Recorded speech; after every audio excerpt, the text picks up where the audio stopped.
제4품 연부제 중생이 받는 과보. 이때 지장보살 마하살이 부처님께 아뢰었다. 세존이시여, 제가 부처님의 위신력을 입은 연고로 두루 백천만억 세계의 수많은 분신을 나투어 모든 고통받는 업보 중생을 제도하고 있나이다. 만약 부처님의 대자비 위신력이 아니라면 저는 능히 이와 같은 변화를 하지 못할 것이옵니다. 제가 이제 부처님의 부촉하심을 받아 아이다께서 성불하실 때까지 육도 중생을 해탈케 하오리니 바라옵건대 세존께서는 염려하지 마시옵소서. 그때 부처님께서 지장보살에게 이르셨다. 모든 중생들이 해탈을 얻지 못하는 것은 마음가짐이 한결같지 못하여 악한 습관과 착한 습관으로 업을 짓기 때문이니라. 그리하여 나쁜 가보도 받고 좋은 가보도 받으면서 경계에 따라 태어나 육도를 윤회하되 잠시도 쉴 사이가 없느니라. 티끌수와 같이 많은 겁이 마치 물고기가 그물 안에 있으면서 흐르는 물속에 있는 줄로만 아는 것과 같나니 벗어났다가는 들어가고 잠시 나왔다가는 또다시 장애와 액난의 그물에 걸리고 마느니라. 내가 이러한 무리들을 근심하고 염려하였더니 그대가 이미 아득한 옛날에 세웠던 원을 열흘 겁을 내려오면서 거듭 서원을 하여 이들 제업 중생의 무리들을 제도하리라 하는구나. 내가 다시 무엇을 염려하리요. 부처님께서 이렇게 말씀하시자 법회에 참석하고 있던 정자제왕 보살 마하살이 부처님께 아뢰었다. 세존이시여, 지장보살이 여러 겁을 내려오면서 각각 어떤 서원을 세웠기에 이렇게 세존의 은근하신 찬탄을 받게 되었나이까. 바라옵건대 세존이시여 간략히 말씀하여 주시옵소서. 그때 세존께서 정자제왕 보살에게 말씀하셨다. 자세히 듣고 자세히 들어라. 그리고 잘 생각하고 명심하여라. 그대를 위해 분별하여 설명하리라. 지나간 과거 한량없는 아승지 나유타 불가설 겁전에 한 부처님이 계셨으니 명호는 일체지성치열의 은공 정변지 명인족 선서 세간의 무상사 조장부 천인사 불세존이시며 수명은 6만 겁이었느니라. 그 부처님께서 출가하시기 전에 작은 나라의 왕이었으며 이웃나라와 왕과 벗이 되어 함께 10가지 착한 일을 행하여 중생들을 이롭게 하였느니라. 특히 이웃나라의 백성들은 여러가지 악을 많이 지었으므로 두 왕은 의논하여 여러가지 방편을 베풀어 그들을 가르쳤느니라. 그때 한 왕은 서원을 세우기를 불도를 어서 이루어 이 중생들을 남김없이 제도하리라 하였고, 또 다른 왕은 서원을 세우기를 만약 이 죄 많은 중생들을 제도하여 그들을 안락하게 하지 못하고 보리도에 이르도록 하지 못하면 나는 언제까지라도 성불하기를 원치 않노라고 하였느니라. 속히 성불하기를 발언한 왕은 일체 지성치열의이시며 죄 많은 중생들을 제도하지 아니하면 결코 성불하기를 원하지 않는다고 발언한 왕은 곧 지장보살이니라. 부처님께서 정자제왕 보살에게 계속하여 말씀하셨다.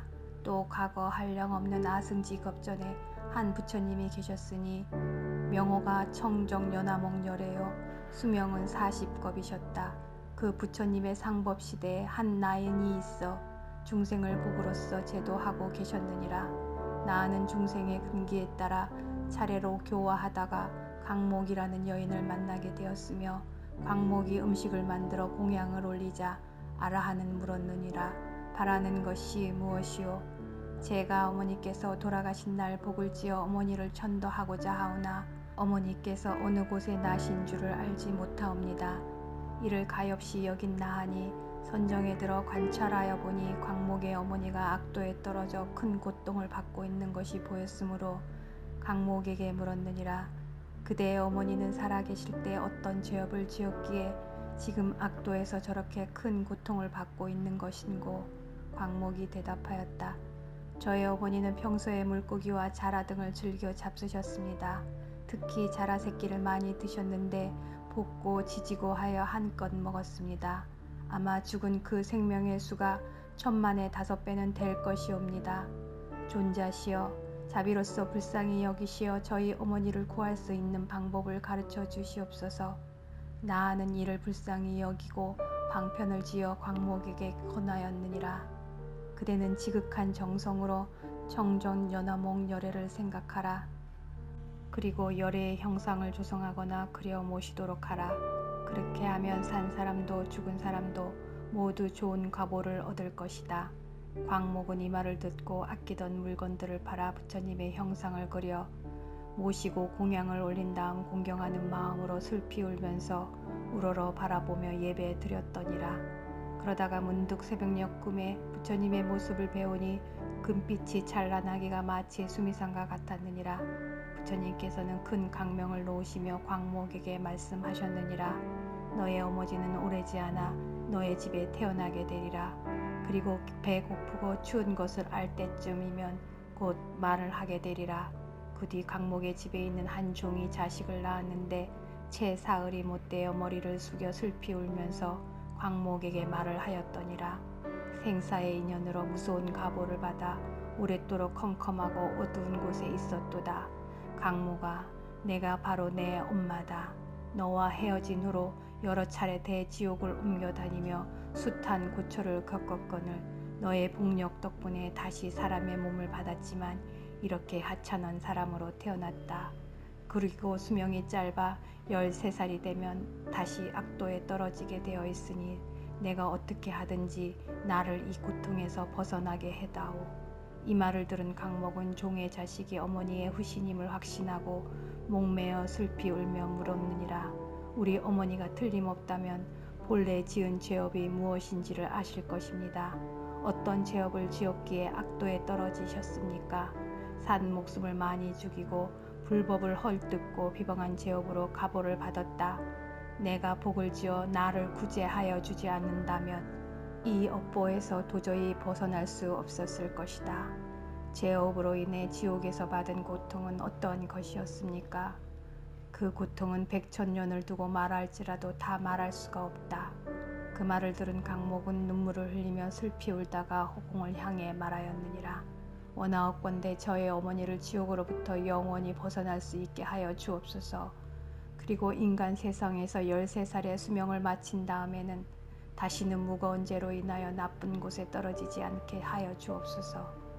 시방의 모든 부처님이시여, 자비로서 엿비 여겨 제가 어머니를 위하여 바라는 이 광대한 소원을 들어주옵소서. 만약 저의 어머니가 영원히 사막도와 인간 세상에서의 천한 가보를 받지 않게 되고 또 여인의 몸까지도 영겁토록 받지 않게 된다면 저는 백천만억급 동안 모든 세계에 있는 지옥과 사막도에서 고통받고 있는 중생들을 맹세코 제도하여 그들로 하여금 지옥, 악이, 축생의 몸을 벗어나게 하겠나이다. 그리고 죄업의 과보를 받는 모든 이들이 다 성불하고 난 연후에 비로소 저는 정각을 이루겠나이다.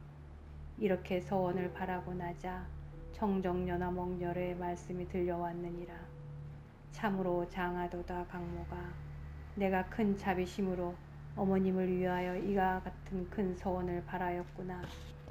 그 공덕으로 너의 어머니는 13살로 이 업보의 몸을 버린 다음 바라문으로 태어나 100세의 수명을 누릴 것이다. 그리고 그 업보가 다한 뒤에는 무국토에 태어나 헤아릴 수 없는 수명을 누리다가 불가를 이루어 항아에 모래알 만큼이나 많은 인간과 천상의 중생들을 제도하리라고 하셨느니라. 부처님께서는 다시 정자저양 보살에게 이르셨다.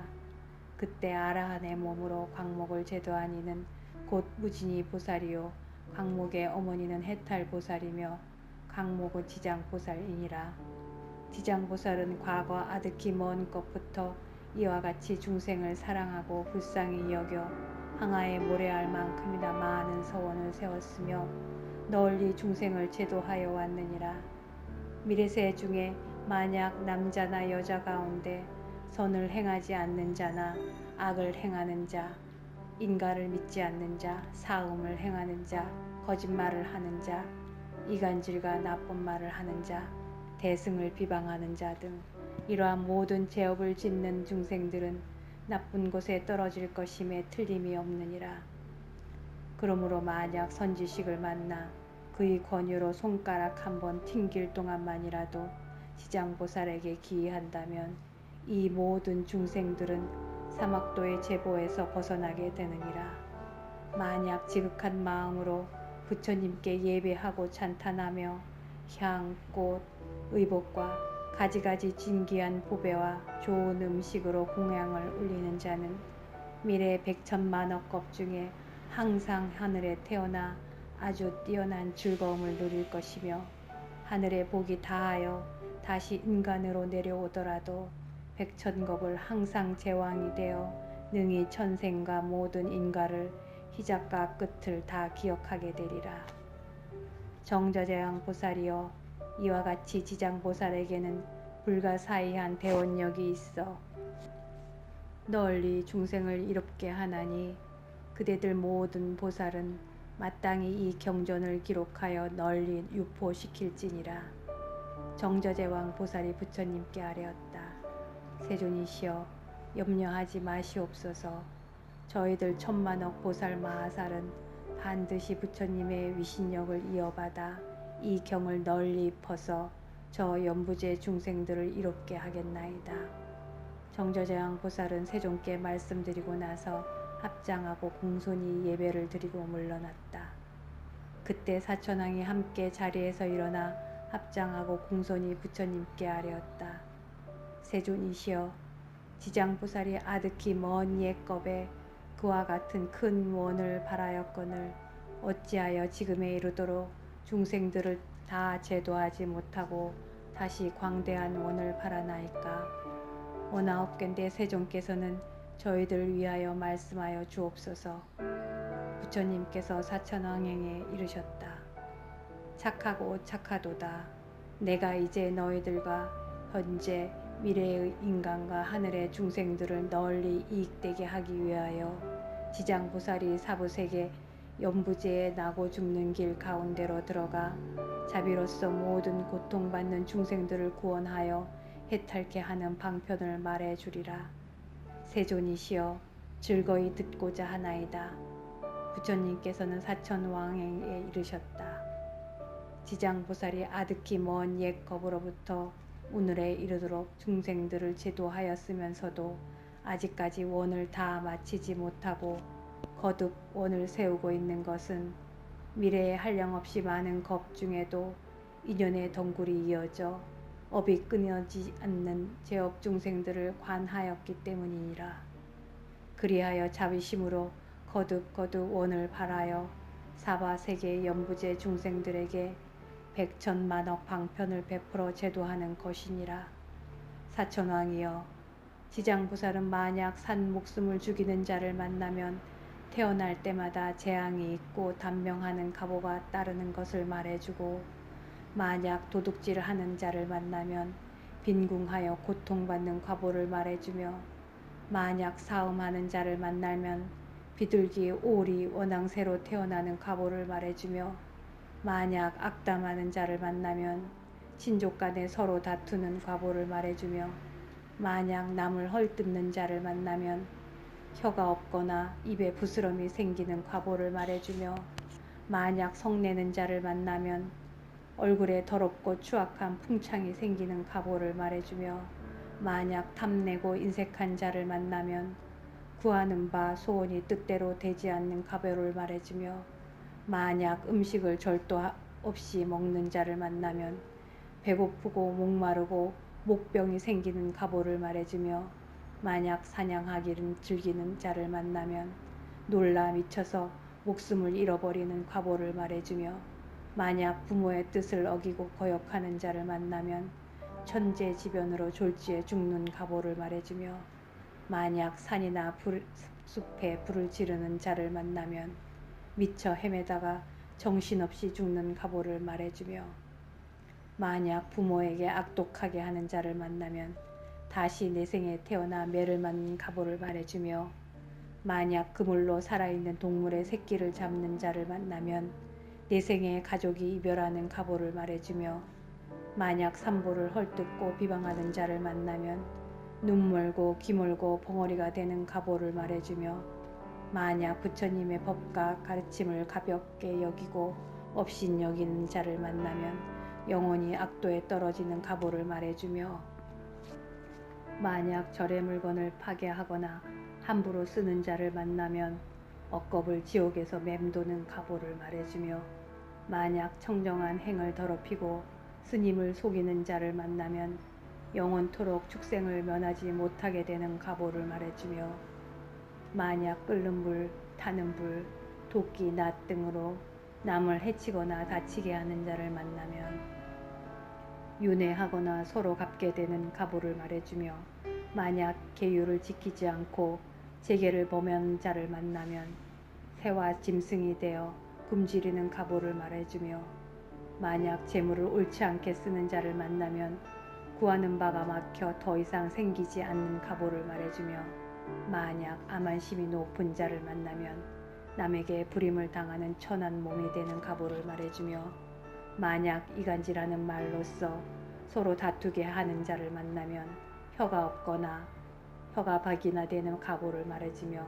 만약 소견이 그릇된 자를 만나면 야만족으로 태어날 가보를 말해주느니라. 이는 지장보살이 연부제 중생들에게 몸과 입과 뜻으로 짓는 악업으로 인해 받게 되는 100,000가지의 가보 가운데 일부만 말한 것이니라. 그리고 지장보살은 연부제 중생들이 짓는 갖가지 제업에 따라 100,000가지 방편으로 교화하느니라.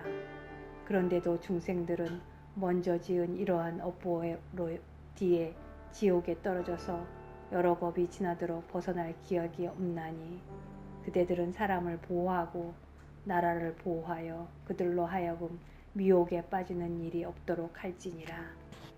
사천왕은 부처님의 이 말씀을 듣고 눈물을 흘리며 슬피 탄식하면서 합장을 하고 물러갔다.